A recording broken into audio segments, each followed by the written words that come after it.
నీకే కుట్టాలి పిల్లకి దెబ్బదోడు బాగా పైసలు తొందరగా కానీ ఇప్పుడు కుట్టాలమ్మా. నిన్న మన అక్కడ ఆళ్ళతో కుట్టించుకున్నావు సరిపోలేదా? ఇవాళ మాట్లాడుకు వచ్చినావు ఎక్కడ సంగతి ఎవరు కుడతారని చెప్పి వచ్చినావు నువ్వు. పైసలు ఇద్దాం అనుకుంటున్నా మరి ఎప్పుడు ఇస్తావు? ఎమ్మటే కుడితే 500, రేపు కుడితే 300, ఎల్లుండి కుడితే 200. ఎట్ట సంగతి మరి చెప్పు. ఎప్పుడు ఇస్తావు పైసలు? ఎవరు చెప్పారు నీకు?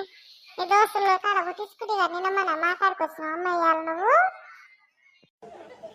వాళ్ళు లేరంటే అమ్మ పండుగ పోయారంట జరగుట్టు ఎందుకట చేస్తావు? మా అమ్మగాని పండుగకు కొత్త చీర తెచ్చుకున్నా బట్టలు లేవు కుట్టించుకోవాలి, నీ కొత్త చీర కట్టుకోవాలి జరగుట్టరా. అదే అమ్మ 500 ఎందుకు?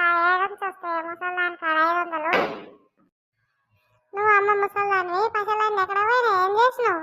500 ఇస్తే కుడతా లేకుంటే కుట్టను. ఇష్టం ఉంటే కుట్టించుకో లేకుంటే లేదు పో.